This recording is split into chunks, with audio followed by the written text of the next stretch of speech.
अनपढ़ पति पार्ट 1 में आप लोगों ने सुना था। रिया दुल्हन बनी मंडप में बैठी राघव का इंतजार कर रही थी, लेकिन राघव वहां से गायब हो चुका था। तो जमींदार साहब ने अपनी इज्जत बचाने के लिए रिया की शादी अपने बड़े भाई के बेटे अर्जुन के साथ कर दी। जब वो अपनी ससुराल पहुंची, वहां उसे पता चला कि उसका पति अर्जुन तो अनपढ़ है। उसकी हैसियत इस घर में एक नौकर से ज़्यादा नहीं, जबकि वो पूरे घर का मालिक है। रिया को अर्जुन की सच्चाई पता चल गई थी, इसीलिए उसने एक फैसला लिया था। तो सुनते हैं अब हमारी आगे की कहानी। शाम को जब रिया कमरे से बाहर आई तो नौकरानी से अर्जुन के बारे में पूछा। अब अर्जुन की तबीयत कैसी है? नौकरानी ने बताया, अब अर्जुन भैया ठीक है और बाहर गए हैं। रिया समझ गई कि अर्जुन कहाँ गया होगा और वो भी वहाँ पहुँच गई। उसका अंदाज़ा बिल्कुल सही था। अर्जुन उसे पशुओं के बाड़े में ही मिला। वो उनके साथ कितना खुश था। पहली बार उसने अर्जुन को मुस्कुराते हुए देखा। रिया सोचने लगी, इतना सरल इंसान कभी धोखेबाज हो ही नहीं सकता। मुझसे ज़्यादा समझदार तो सच में ये पशु हैं। इन्हें मुझसे ज़्यादा अच्छे बुरे की समझ है। जब अर्जुन ने उसे वहाँ देखा तो हैरान रह गया और बोला, आप और यहाँ? रिया बोली, क्यों, क्या मैं यहाँ नहीं आ सकती? अर्जुन धीरे से बोला, आप नहीं समझी, मेरे कहने का ये अर्थ नहीं था। रिया मुस्कुराते हुए बोली, ये गंभीरता भी अच्छी है, पर क्या किसी ने आपको बताया कि आप हंसते हुए ज़्यादा अच्छे लगते हैं? अर्जुन को ऐसे उत्तर की आशा नहीं थी, इसीलिए आगे वो कुछ नहीं बोला। रिया बोली, मैं यहाँ आपके लिए ही आई हूँ। आपकी दवाई का समय हो गया है, चलिए घर चलिए। अर्जुन बिना किसी विरोध के छोटे बच्चे की तरह उसके पीछे पीछे चल दिया। रिया ने पीछे मुड़कर देखा तो बूढ़ा नौकर खड़ा मुस्कुरा रहा था। उसने अपने हाथ आशीर्वाद की मुद्रा में ऊपर उठा रखे हुए थे। ऐसा लग रहा था जैसे वो कह रहा हो, भगवान तुम्हारी जोड़ी सलामत रखे, तुम दोनों हमेशा खुश रहो। रिया भी उनको देखकर मुस्कुरा दी। वो समझ गई थी, अगर अर्जुन के बारे में उसे कोई सही जानकारी दे सकता है तो वो ये बूढ़ा ही है। घर पहुंचकर रिया ने अर्जुन को दवाई दी और कहा, अब आप जाकर आराम कीजिए। अर्जुन चुपचाप अपने कमरे में चला गया। रिया सोचने लगी, सास ससुर के लौटने से पहले उसे अपना काम कर लेना चाहिए। इसीलिए अगले दिन वो सुबह सुबह ही पशुओं के बाड़े में पहुंच गई और उसने बूढ़े के साथ ढेर सारी बातें की। आज उसे अर्जुन के बारे में छोटी से छोटी जानकारी भी मिल गई। अगले दिन पता चला कि अभी उसके सास ससुर नहीं लौटने वाले, उन्हें कुछ समय और लगने वाला है। रिया तो बहुत खुश हो गई। अब तो ये उसका रोज का नियम बन गया। वो बूढ़े के साथ बैठकर बातें करती और अर्जुन वहाँ काम करता रहता। अब तो उसे अर्जुन के बारे में सब कुछ पता चल गया था। धीर गंभीर अर्जुन उसे अच्छा लगने लगा था। वो भी देख रही थी कि अर्जुन जब तक यहाँ रहता है खुश रहता, पर घर जाकर फिर से उदासी उसे घेर लेती। उसकी मेहनत और फुर्ती की तो वो कायल हो गई। आलस उसे छू तक नहीं गया था। पशुओं के लिए चारा लाना, उसे काटना, सही समय पर उन्हें दाना पानी देना, उनकी साफ सफाई और फिर दूध निकालना, ये सभी काम अर्जुन ही करता। एक दिन वो दूध निकाल रहा था तो रिया भी उसके पास आकर बैठ गई और ध्यान से उसे देखने लगी। अर्जुन ने पूछा, क्या आपको भी सीखना है? रिया ने हाँ में गर्दन हिला दी। तो अर्जुन ने कहा, बाबा इन्हें भी दूध दूहना सिखा दो। बूढ़े नौकर ने हंसते हुए बोला, ये मुझसे नहीं तुमसे सीखना चाहती है बेटा। रिया अर्जुन के और करीब आ गई और बोली, चलिए बताइए भी कैसे करते हैं। अर्जुन ने रिया के हाथों को अपने हाथों में पकड़ा और धीरे धीरे उसे दूध दूहना सिखाने लगा। रिया किसी छोटी बच्ची की तरह रोमांचित हो रही थी। उसे ख्याल ही नहीं था कि वो अर्जुन के कितना करीब आ गई है। पर यहाँ अर्जुन की धड़कनें बढ़ चुकी थी। उसे रिया का अपने इतना करीब आना अच्छा लग रहा था। पहली बार वो उसके इतना करीब था। ना चाहते हुए भी उसका मन रिया की तरह झुकता चला जा रहा था। उसके जीवन में ये प्रेम का पहला अनुभव था, ये जानते हुए भी कि इसमें उसे केवल दर्द ही मिलने वाला है। वो खुद को नहीं रोक पा रहा था। इसी बीच बूढ़ा नौकर गाय के बछड़े को वहाँ ले आया। अर्जुन ने दूध की धार गाय के बछड़े के मुंह में मारी तो रिया भी बोली, मुझे भी ऐसे ही पीना है। अर्जुन ने उसके मुंह में भी दूध की धार मारी तो वो किसी छोटे बच्चे की तरह खुश हो गई और बोली, ये तो बहुत ही मज़ेदार है। तीनों ही खिलखिलाकर हंसने लगे। जल्दी ही अर्जुन ठीक हो गया। अब ये रोज का नियम हो गया। रिया अर्जुन के साथ ही पशुओं के बाड़े में आने लगी और उसकी सहायता करने लगी। उन दोनों के बीच बातें भी होने लगी थी। एक दिन वो चारा लेकर आ रही थी तो गोबर पर उसका पैर पड़ा और वो फिसल गई। अर्जुन ने बड़ी फुर्ती से उसे अपनी बाहों में थाम लिया। वो अर्जुन की बाहों में थी। दोनों की धड़कनें बहुत तेज थी। एक बार फिर उनकी आंखें मिली। इस बार रिया ने बेरुखी से नहीं, शर्म से अपनी नज़र झुका ली। उसके गुलाबी गाल शर्म से लाल हो गए। आज जब रिया घर लौटी तो बहुत चुप थी। उसे समझ नहीं आ रहा था कि उसके साथ क्या हुआ। उसे अर्जुन से कैसी शर्म महसूस हुई। क्या उसे धीर गंभीर अर्जुन अच्छा लगने लगा है? कहीं उसे अर्जुन से प्यार तो नहीं हो रहा? पर अगले ही पल उसने खुद को संभाला। नहीं नहीं, वो भी क्या बेमतलब की बातें सोच रही है। वो तो सिर्फ राघव से प्यार करती है। पर कोई प्यार व्यार नहीं, सिर्फ हमदर्दी है। उसकी दुख भरी कहानी सुनकर उसके मन में अर्जुन के लिए सिर्फ हमदर्दी पैदा हुई है। फिर अर्जुन से कैसे? उसने इस बात को सिरे से नकार दिया। ये कुछ दिन उसके लिए बहुत अच्छे रहे। इन दिनों में उसने बहुत कुछ सीखा।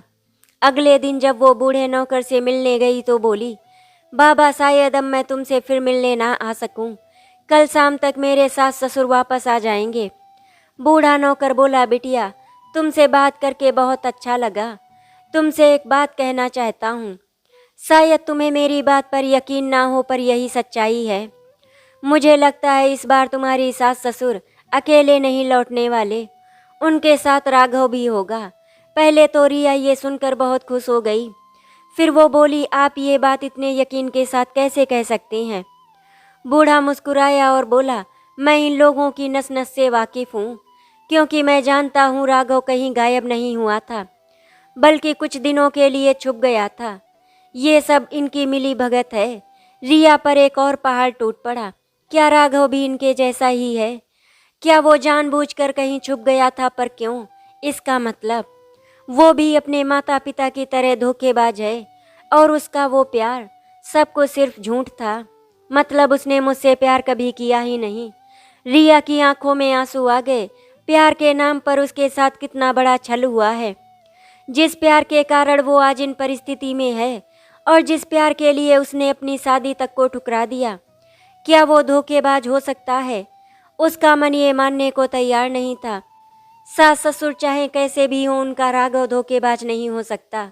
बूढ़ा बोला, बिटिया तुम्हारा दिल दुखाने का मेरा कोई इरादा नहीं था, पर ये सच है, राघव बाबू कहीं नहीं गया था। वो बस कहीं छुप गया था। मैं तो ये भी जानता हूँ कि इस समय वो कहाँ है। रिया बोली, बताइए मुझे बाबा, राघव कहाँ है? बूढ़ा बोला, इस समय वो अपने पैतृक गांव में है, वहीं जहाँ तुम्हारे सास ससुर भंडारा करने गए हुए हैं। ये लोग यहाँ के नहीं हैं, इसीलिए तो उनके कुल देवता भी यहाँ इस गांव में नहीं है। रिया बोली, पर ये सब किस लिए? नौकर ने बताया, पूरा गांव उनकी असलियत जानता है, इसीलिए सबके सब अर्जुन के साथ हैं। जब गांव वालों को पता चला कि ये अपने बेटे की शादी करने जा रहे हैं और अर्जुन की शादी के लिए उन्होंने अभी तक कोई प्रयास नहीं किया, तो गांव के कुछ लोग इनके घर आए और कह गए कि राघव से पहले अर्जुन की शादी हो जानी चाहिए, क्योंकि अर्जुन उससे बड़ा है। अगर आप लोगों को उसके लिए कोई लड़की नहीं मिल रही तो हम खुद उसकी शादी करवा देंगे। अर्जुन के परिवार का शुरू से गांव में बहुत सम्मान होता आया है। इस परिवार की हर पीढ़ी दान पुण्य करने वाली और जन कल्याण करने वाली पीढ़ी रही है। अर्जुन के माता पिता और दादी बहुत ही अच्छे इंसान थे। गांव वालों के मन में उनके लिए आज तक इज्जत और प्यार है। अर्जुन की हालत वो अच्छी तरह से जानते हैं, पर जब तक खुद अर्जुन अपने लिए आवाज़ नहीं उठाएगा तब तक कोई दूसरा क्या कर सकता है। अगर अर्जुन एक आवाज़ लगा दे तो पूरा गांव उसके साथ खड़ा हो जाएगा और इन लोगों को बोरिया बिस्तर समेटकर भागने में पल भर का भी समय नहीं लगेगा। पर पता नहीं वो तो किस मिट्टी का बना है, सब कुछ जानते समझते हुए भी चुप रहता है। लोगों में अपने लिए बढ़ता असंतोष देखकर ही इन्होंने ये चाल चली है। इन्हें डर है कहीं गांव वाले विद्रोह ना कर दे। नहीं तो तुम खुद ही बताओ, जिन माता पिता का जवान बेटा गायब हो, क्या वो चैन से बैठ सकते हैं? माँ के मुंह में तो एक निवाला भी ना जाए और तुम्हारी सास यहाँ पकवान बना बना कर खा रही है। रिया ये बात सुनकर सोच में पड़ गई। रिया बोली, इन्हें इतना सब कुछ करने की क्या ज़रूरत थी? ये अर्जुन की शादी किसी अनपढ़ लड़की से भी तो करवा सकते थे, उससे तो उन्हें कोई खतरा भी नहीं होता। फिर उन्होंने अर्जुन के लिए एक पढ़ी लिखी लड़की ही क्यों चुनी? बूढ़ा बोला, तुम्हें क्या लगता है इन्होंने अर्जुन की शादी उसका घर बसाने के लिए की है? नहीं, अब जल्दी ही तुम्हारा और अर्जुन का तलाक होने वाला है। उसके बाद तुम्हारी शादी राघव से कर दी जाएगी। इस तरह से गांव वालों का मुंह बंद हो जाएगा और अर्जुन के मन से शादी की इच्छा खुद ब खुद समाप्त हो जाएगी। तुम्हारी सास यही तो चाहती है कि तुम अपने पति से नफरत करो, उसे प्रताड़ित करो। तुम्हारे इस व्यवहार से अर्जुन बहुत दुखी है। जब अर्जुन खुद आगे बढ़कर शादी से इनकार कर देगा तो फिर सारी बात ही समाप्त हो जाएगी। ऐसा नहीं है कि अर्जुन ये बात नहीं समझता, वो सब कुछ जानता है, पर बचपन से उसने इतने धोखे खाए हैं कि अब वो किसी पर विश्वास नहीं कर सकता। अब वो बस अकेला रहना चाहता है। तुम ये शादी चाहे मानो या ना मानो, पर वो तुम्हें अपनी पत्नी मानता है और तुम्हें प्यार भी करने लगा है। तुम्हारे जाने के बाद वो किसी दूसरी औरत को अपने जीवन में स्थान नहीं देगा, पर वो तुम्हें ये बात कभी नहीं बताएगा क्योंकि वो नहीं चाहता जिसके कारण तुम्हारी ज़िंदगी खराब हो जाए। वो जानता है तुम राघव से प्यार करती हो और तुम्हारी शादी उसी से होनी चाहिए, ऐसा उसका मानना है। मैंने तुम्हें ये सब इसलिए बताया ताकि जब तुम्हारी शादी राघव से हो जाए तो तुम उसके साथ वही सब ना करो जो तुम्हारी सास करती आई है। उनका किया तो वो बर्दाश्त कर गया, पर तुम्हारी नफरत वो बर्दाश्त नहीं कर पाएगा। तुम ही सोचो, तुम्हें राघव बाबू से प्यार है और वो इस समय तुमसे दूर है तो तुम्हारी क्या हालत है। और तुम तो हर समय अर्जुन की आंखों के सामने रहोगी।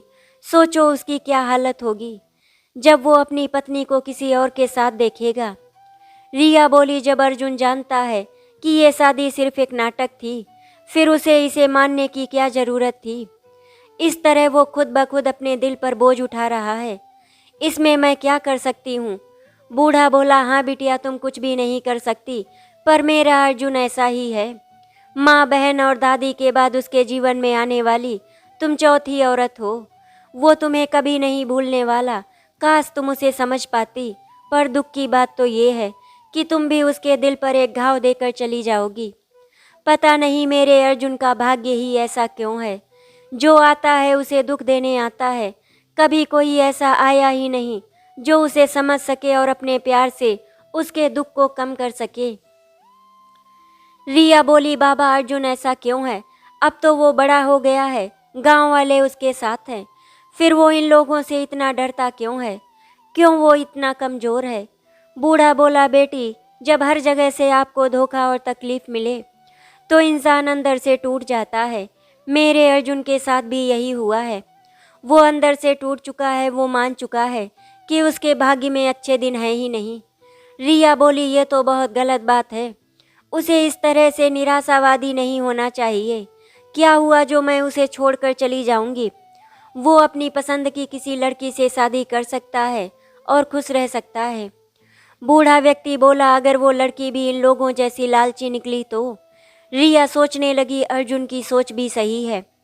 केवल देखकर ही आप किसी के मन में क्या चल रहा है इस बात का अंदाज़ा नहीं लगा सकते। पर फिर भी रिया को लग रहा है कि गलती अर्जुन की भी है। वो चुपचाप सारे अन्याय क्यों सहता जा रहा है? उसे अपने लिए आवाज़ उठानी चाहिए। हो सकता है जिस लड़की से उसकी शादी हो वो उसके जीवन में खुशियाँ भर दे। उसे इस तरह से हार मान कर नहीं बैठ जाना चाहिए। माना दुनिया में बुरे लोग हैं, पर अच्छे लोगों की भी कमी नहीं है।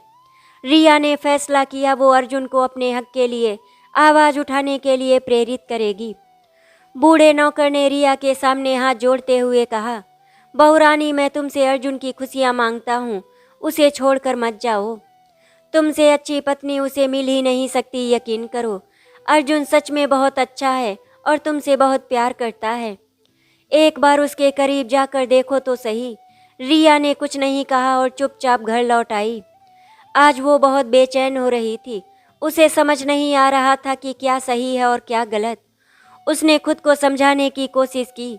बूढ़ा नौकर अर्जुन से बहुत प्यार करता है, हो सकता है इसीलिए वो जानबूझकर उसे राघव के खिलाफ भड़का रहा हो।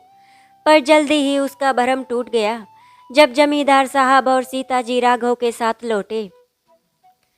राघव को देखकर उसकी आंखें बरस पड़ी। उसे समझ नहीं आया ये खुशी के आंसू हैं या गम के। उसे राघव के लौटने की खुशी मनानी चाहिए या अपने साथ हुए धोखे का गम। जिस इंसान ने शादी से पहले ही उसे इतना बड़ा धोखा दे दिया, क्या वो फिर से भरोसे के लायक है? इस बात की कौन गारंटी देगा कि आगे फिर कभी अपने मतलब के लिए राघव उसे धोखा नहीं देगा? सीता जी ने आगे बढ़कर उसके आंसू पोंछे और बोली, बिटिया ये रोने का नहीं, खुशियां मनाने का समय है। देख तेरा राघव लौट आया है। मैंने अपना वादा निभाया और जल्दी ही मैं तुम दोनों की शादी करवा दूंगी। अब कोई तुम्हारी खुशियों के बीच में नहीं आ सकता। रिया ने खुद को नियंत्रित किया और बोली, माँ ये आपको कहाँ मिले? सीता जी बोली, बिटिया ये बहुत लंबी कहानी है, कभी फुर्सत में सुनाऊंगी। अभी तो हम बहुत थक गए हैं और राघव को भी आराम की सख्त ज़रूरत है। राघव रिया के करीब आया और बोला, रिया जो कुछ भी हुआ उसके लिए मैं माफ़ी चाहता हूँ, पर अब मैं लौट आया हूँ और मैं वादा करता हूँ जल्दी ही सब कुछ ठीक कर दूंगा। उसने रिया को छूना चाहा पर वो पीछे हट गई और बोली, राघव इस समय मैं तुम्हारे बड़े भाई की पत्नी हूँ, तुम्हारी प्रेमिका नहीं। उसके पीछे खड़ा अर्जुन ये सुन रहा था। एक बार फिर से अर्जुन और रिया की नज़र मिली, पर इस बार अर्जुन ने उससे नजरें फेर ली।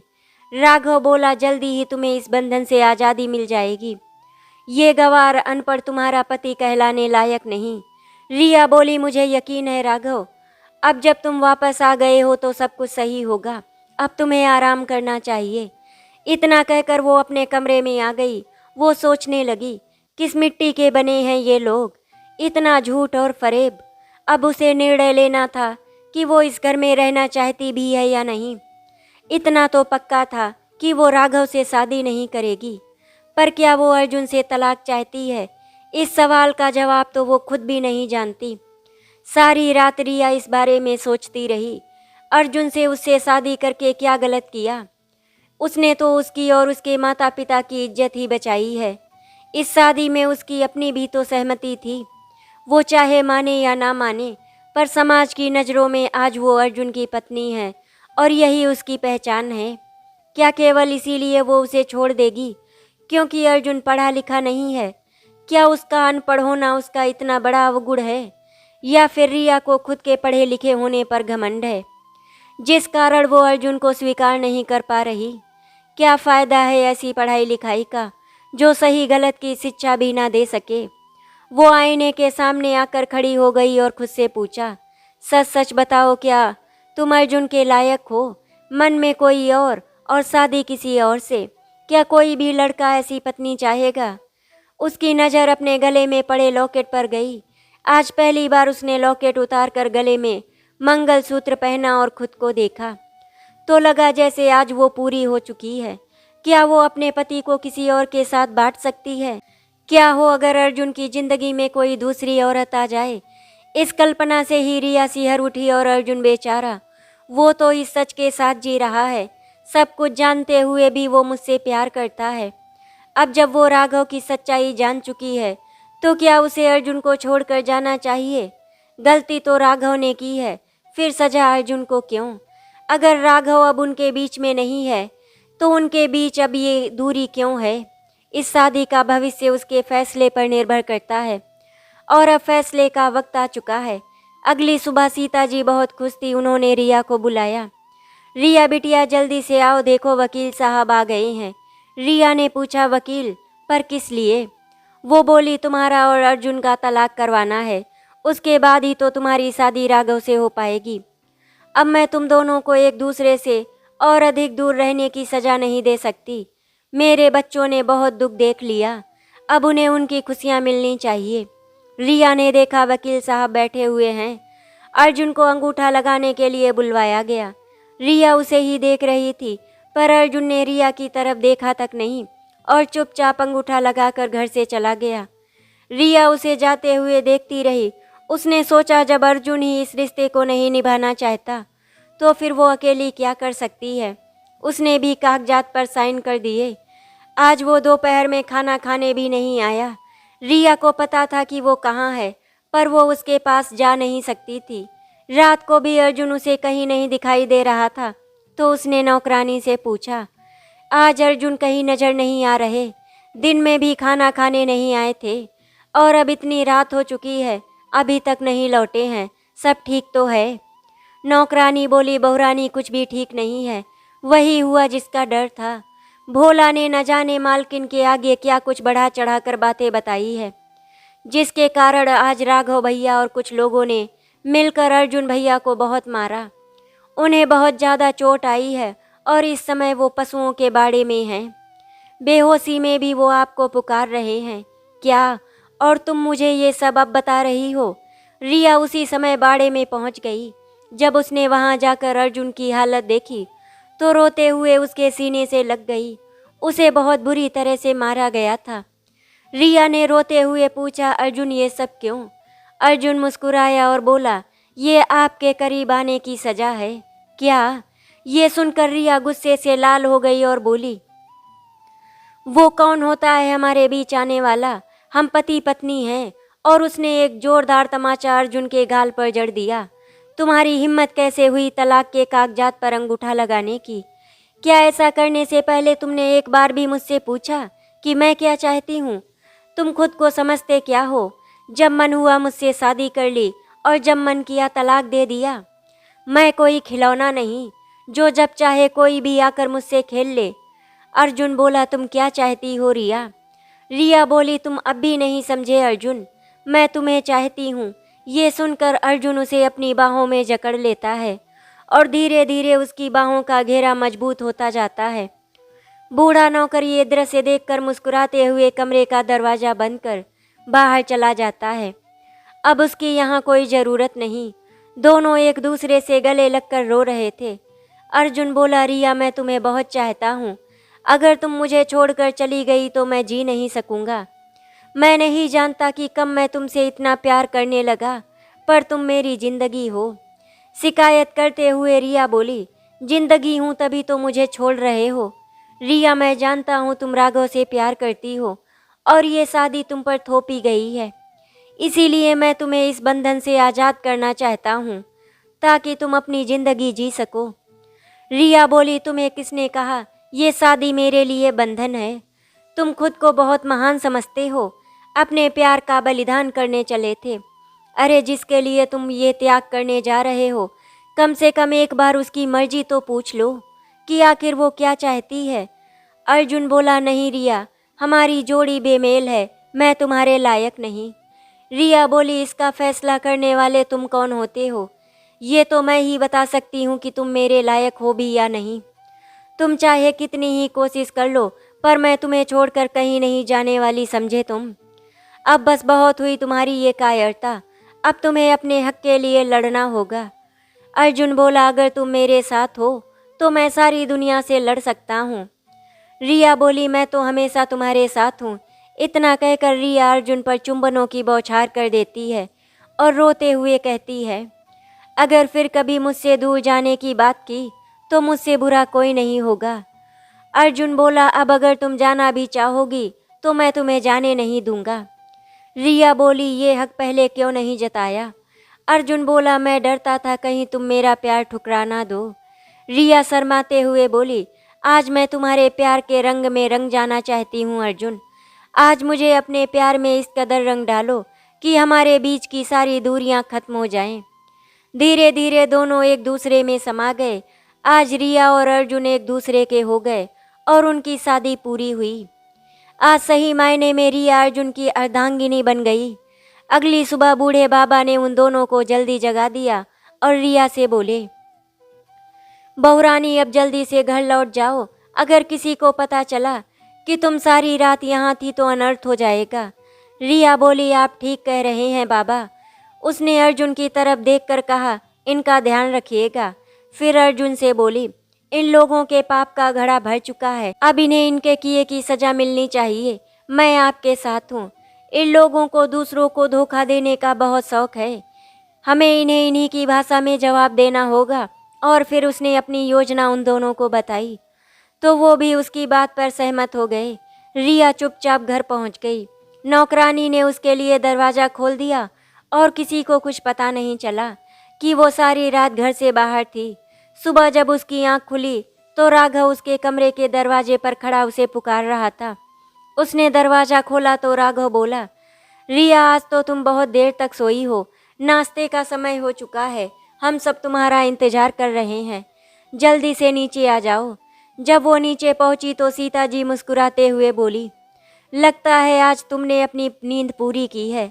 समझ सकती हूँ जब से तुम इस घर में आई हो तुम्हें पल भर का भी चैन नसीब नहीं हुआ। ना तुम ठीक से खाती थी ना ही ठीक से सो पाती थी, बस दिन रात राघव की याद में आंसू बहाती रहती थी। अब मुझसे तुम दोनों का ये दुख और बर्दाश्त नहीं होता। तलाक की कार्यवाही होती रहेगी। मैं आज ही पंडित जी से बात करके तुम दोनों की शादी करवा देती हूँ। रिया कुछ नहीं बोली, बस मुस्कुरा दी। अभी वो नाश्ता कर ही रहे थे कि घर में पुलिस आ गई।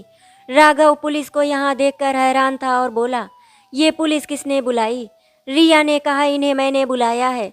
राघव बोला, तुमने पर क्यों? रिया बोली, शायद आप लोगों को ध्यान ही नहीं है कि अर्जुन कल से गायब है। मैं नहीं चाहती जो राघव के साथ हुआ वही अर्जुन के साथ भी हो, क्योंकि अगर उसे कुछ हो गया तो हमारा तलाक कैसे होगा। इसीलिए मैंने उसके गुमशुदा होने की रिपोर्ट लिखवा दी है। ये लोग यहाँ पूछताछ के लिए आए हैं। सीता जी बोली, इतना सब करने से पहले एक बार मुझसे पूछ तो लेती। रिया बोली, माँ जी आप लोग थके हारे आए हैं, सोचा क्यों बेवजह आपको परेशान किया जाए।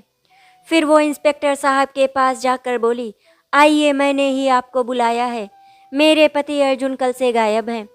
सीता जी ने उसकी बात को काटते हुए कहा, इंस्पेक्टर साहब हमारी बहू को कुछ गलतफहमी हो गई है, मेरा बेटा कहीं नहीं गया, घर पर ही है। इंस्पेक्टर बोले, ठीक है तो फिर उन्हें बुलाइए। सीता जी बोली, इस समय वो पशुओं के बाड़े में होगा।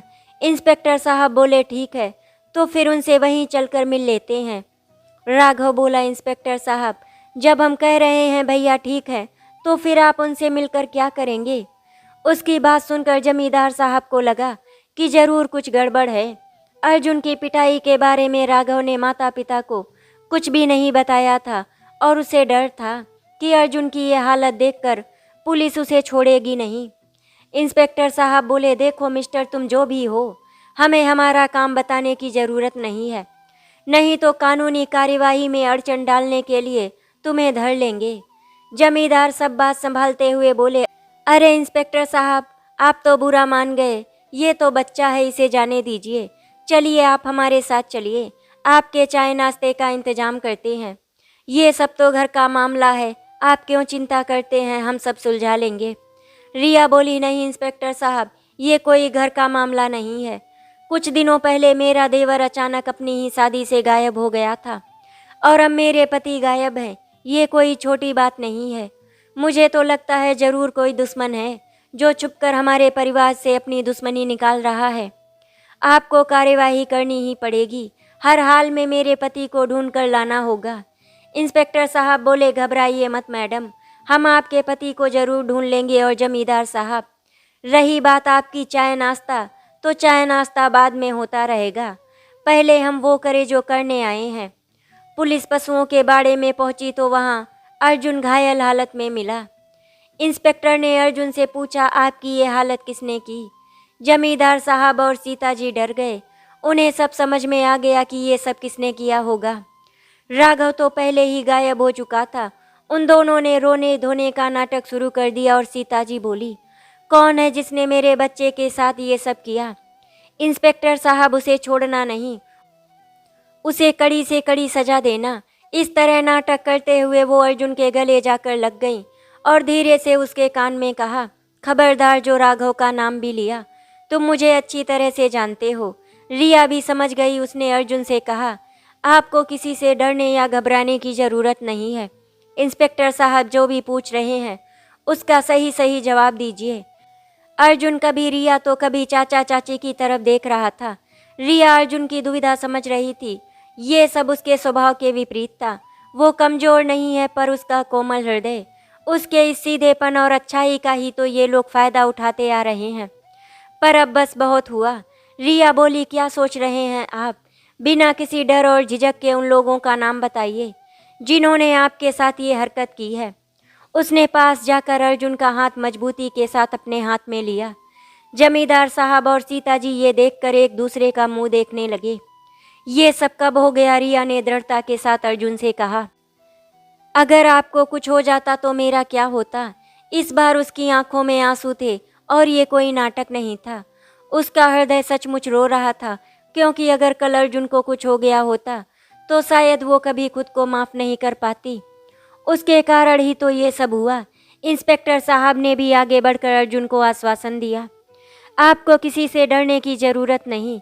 इंस्पेक्टर साहब, मेरे छोटे भाई राघव की मेरी पत्नी पर बुरी नज़र है। कल जब मैं यहाँ आया तो वो अपने कुछ साथियों के साथ मेरे पीछे पीछे यहाँ आ गया और ज़बरदस्ती मुझसे तलाक के कागज़ पर अंगूठा लगवाकर मेरे साथ मारपीट की। साथ ही मुझे जान से मारने की धमकी भी देकर गया है। सीता जी को तो जैसे अपने कानों पर यकीन ही नहीं हो रहा था। क्या ये अर्जुन है? इसमें इतनी हिम्मत कहाँ से आ गई? इंस्पेक्टर साहब ने रिया से पूछा, क्या आपके पति जो कह रहे हैं वो सही है? रिया बोली, हाँ इंस्पेक्टर साहब, इनका कहना बिल्कुल सही है। पहले मेरी शादी मेरे देवर से तय हुई थी, पर उस समय वो शादी छोड़कर भाग गया और अब वापस आने के बाद वो हम पर तलाक लेने का दबाव बना रहा है। कल उसने मेरे साथ ज़बरदस्ती करने की कोशिश भी की थी। परिवार की मर्यादा के नाम पर मेरे सास ससुर ने मेरा मुंह बंद करवा दिया और किसी से कुछ बताने पर बुरे परिणाम भुगतने की धमकी दी। ये सुनकर सीता जी बिफर पड़ी और बोली, इंस्पेक्टर साहब, इनकी बातों पर यकीन मत कीजिए। ये दोनों झूठ बोल रहे हैं। ये मेरे बेटे को फंसाने की कोशिश कर रहे हैं। इंस्पेक्टर साहब बोले, माता जी आप शांत रहिए। सच क्या है इसका पता तो हम लगा ही लेंगे। सीता जी रिया की तरफ बढ़ी और बोली, तुम मेरे बेटे के साथ ऐसा क्यों कर रही हो? वो तो तुमसे प्यार करता है और तुम भी तो उससे प्यार करती थी। इस अनपढ़ ने तुम्हें ऐसी कौन सी घुट्टी पिला दी है जो तुम ऐसी बहकी बहकी बातें कर रही हो? इंस्पेक्टर साहब ने राघव को कहीं से भी ढूंढ निकालने का वादा किया और चले गए। सीता जी ने रिया से कहा, तुम ऐसा क्यों कर रही हो मेरे बेटे के साथ? तभी उनकी नज़र पीछे खड़े बूढ़े नौकर पर पड़ी, जो खड़ा मुस्कुरा रहा था। उन्हें समझते देर नहीं लगी कि रिया को सारी सच्चाई पता चल चुकी है। उन्होंने रिया के सामने हाथ जोड़ते हुए कहा, अगर हमसे कोई गलती हो गई हो तो हमें माफ़ कर दो बेटी। हमने तुम्हारा क्या बिगाड़ा है जो तुम ये सब कर रही हो? इस बूढ़े की बातों पर यकीन मत करो, ये झूठा है। इसने तुम्हें जो कुछ भी कहा है वो सब झूठ है। रिया बोली, तो क्या आपकी बात पर यकीन करूं, जो सर से पांव तक सिर्फ धोखा ही धोखा है? आप लोगों ने अपने मतलब के लिए मेरी जिंदगी खराब की और अर्जुन की जिंदगी के साथ खिलवाड़ करते रहे। आज जब अपने बेटे पर बात आ गई तो आपको बहुत दर्द हो रहा है। क्या अर्जुन किसी का बेटा नहीं था? जो आप लोगों ने उसके साथ किया, उसके लिए आपको कोई माफ़ी नहीं मिलेगी। मिलेगी तो सिर्फ सज़ा। सीता जी बोली, मानती हूँ हमने जो किया वो गलत था, पर अब हमें अपने किए पर बहुत पछतावा है। हमें माफ़ कर दो। गलती तो हमने की है, फिर उसकी सज़ा राघव को क्यों? तुम जो कहोगी वो हम करने को तैयार हैं। अर्जुन का सब कुछ उसे लौटाने को भी तैयार हैं। बस ये शिकायत वापस ले लो। तभी जमींदार साहब बोले, इनके आगे गिड़गिड़ाने की ज़रूरत नहीं है। अभी उनकी अकड़ बाकी थी। राघव को तो हम इस झंझट से बाहर निकलवा ही लेंगे, पर लड़की, इसके बाद तुम्हारा क्या होगा सोच लेना। ये दुश्मनी तुम्हें बहुत महंगी पड़ेगी, क्योंकि तुम्हें नहीं पता तुम किससे टक्कर ले रही हो। गलती हमारी ही है, तुम्हें कुछ ज़्यादा ही सर पर चढ़ा लिया। जिसके भरोसे तुम इतना उछल रही हो, जानती भी हो उसकी औकात क्या है? रिया बोली, हाँ मैं जानती हूँ किसकी क्या औकात है, और जल्दी ही आपको भी पता चल जाएगा। वे दोनों वहाँ से गुस्से में पैर पटकते हुए चले गए। बूढ़े बाबा ने कहा, बिटिया अब क्या होगा? ये लोग राघव को छुड़ाने में पूरी जान लगा देंगे। रिया बोली, बाबा घबराइए मत। ये लोग चाहे कितनी ही कोशिश कर लें, पर अब राघव को नहीं छुड़ा पाएंगे। सजा तो उसे होकर ही रहेगी। बस हमें कमज़ोर नहीं पड़ना है। उसने अर्जुन की तरफ देखकर कहा, शुरुआत तो इन्होंने की थी, पर अंत हम करेंगे, जो कि कुछ चिंतित दिखाई दे रहा था। रिया आगे बोली, अब आपके गांव के सरपंच से मिलना चाहिए और पंचायत बुलानी चाहिए, ताकि उनकी सच्चाई सबके सामने आ जाए और कोई भी गांव में इनका साथ ना दे। अर्जुन बोला, ये सब तो ठीक है, पर मैं तुम्हारी सुरक्षा को लेकर चिंतित हूँ। अब तुम्हारा घर लौटना सही नहीं होगा। बूढ़े बाबा बोले, तुम दोनों को डरने की जरूरत नहीं है, चलो मेरे घर चलो। रिया बूढ़े बाबा के घर चली गई और अर्जुन सरपंच से मिलने। अब वो भी अपने हक के लिए लड़ने को पूरी तरह से तैयार था। उधर रात को राघव माँ के पास फोन करता है और पूछता है, आज क्या हुआ। तब सीता जी ने उसे सब कुछ बता देती हैं और कहती हैं, ये रिया तो बहुत धोखेबाज निकली, उसी के कारण अर्जुन में इतनी हिम्मत आई है, नहीं तो उसकी क्या मजाल जो वो हमारे खिलाफ बोल सके। सारी बात सुनकर राघव परेशान हो गया और बोला, मैंने आप लोगों को पहले ही कहा था, इस गवार की शादी का विचार त्याग दीजिए, अब देख लिया परिणाम।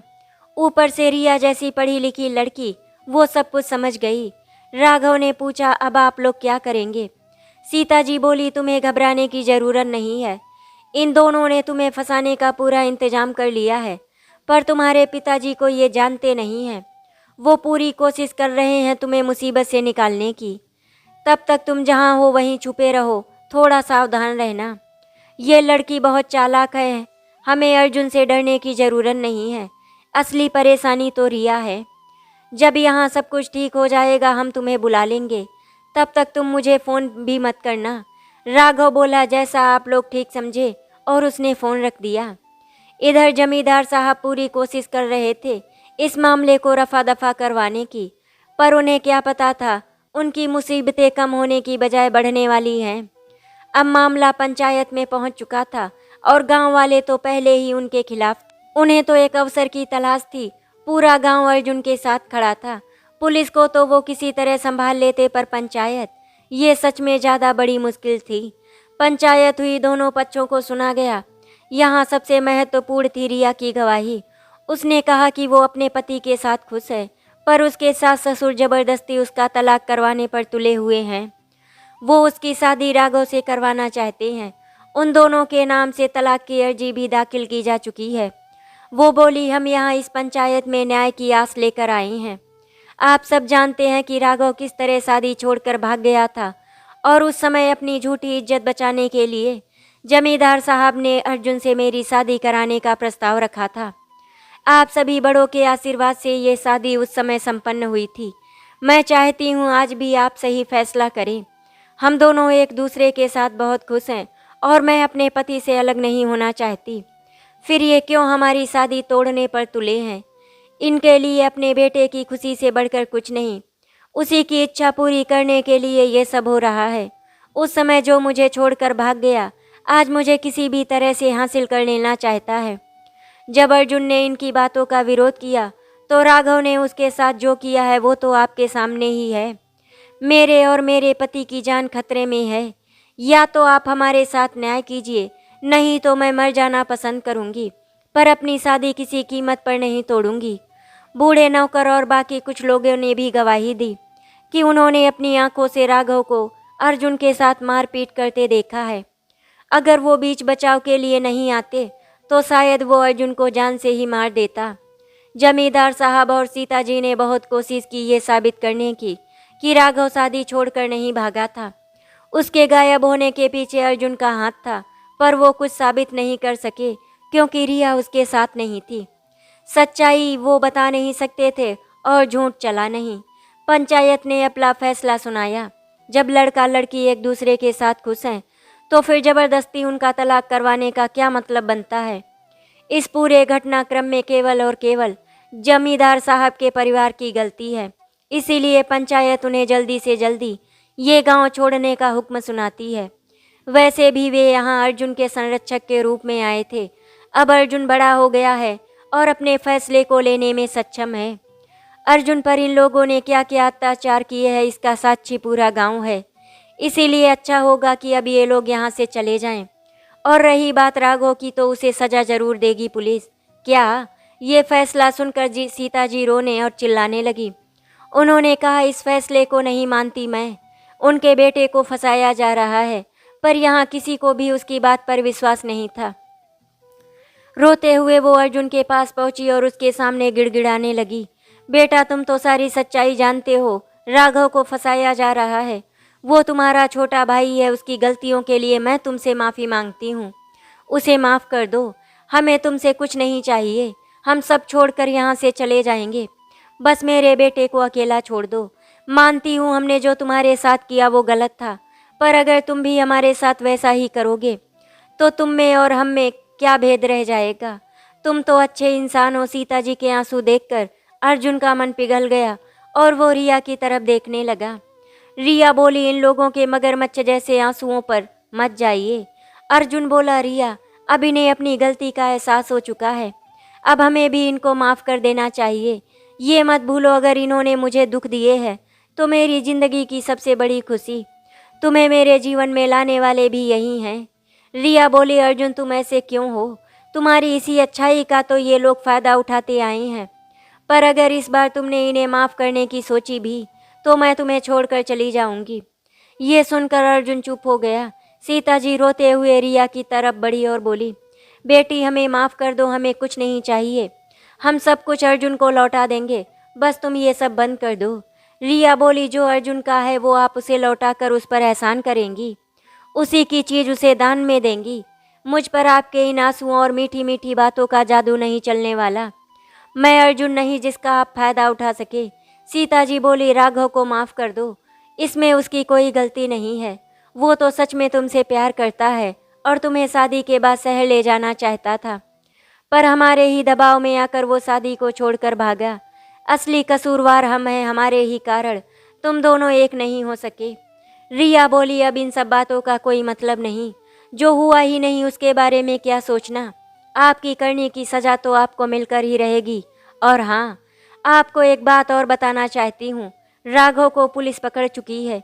ये सुनकर सीता जी धड़ाम से ज़मीन पर गिर गईं। रिया बोली, आपने क्या सोचा था वो बच जाएगा? उसकी खुफिया जगह का किसी को पता ही नहीं कि वो कहाँ छुपा बैठा है। कल रात को ही पुलिस उसे पकड़ चुकी है। अब यहाँ बैठकर रोने की बजाय उसकी पैरवी के लिए कोई अच्छा सा वकील कीजिए जो उसकी सज़ा कम करवा सके, क्योंकि सज़ा तो उसे ज़रूर होगी। उसकी सज़ा ही आप लोगों की असली सज़ा है। पंचायत ने आप लोगों को कुछ भी सज़ा नहीं दी। आपकी सच्ची सज़ा यही होगी कि आप अपने बेटे के लिए तड़पो। और वो अर्जुन का हाथ पकड़कर अपने घर की तरफ चल पड़ी। जमींदार साहब और सीता जी के पास पछताने के सिवाय अब कुछ नहीं रह गया था। काश उन्होंने अर्जुन के साथ अच्छा व्यवहार किया होता तो आज ये दिन नहीं देखना पड़ता। ना बेटा मुसीबत में फंसता और ना ही घर छूटता। पर अब कुछ नहीं हो सकता था, उनकी करनी उनके सामने थी। धीरे धीरे करके कुछ दिन गुजर गए। फिर एक दिन अर्जुन ने रिया से कहा, रिया अब हमें केस वापस ले लेना चाहिए। बहुत सज़ा मिल गई राघव को।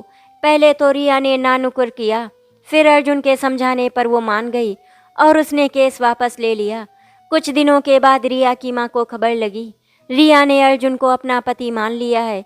इस बात की वजह से रिया के मम्मी पापा बहुत खुश थे। आशा करती हूँ आपको हमारी कहानी अच्छी लगी होगी। अगर आपको हमारी कहानी अच्छी लगी तो वीडियो को लाइक एंड शेयर करें, चैनल को सब्सक्राइब करें। वीडियो देखने के लिए आपका धन्यवाद।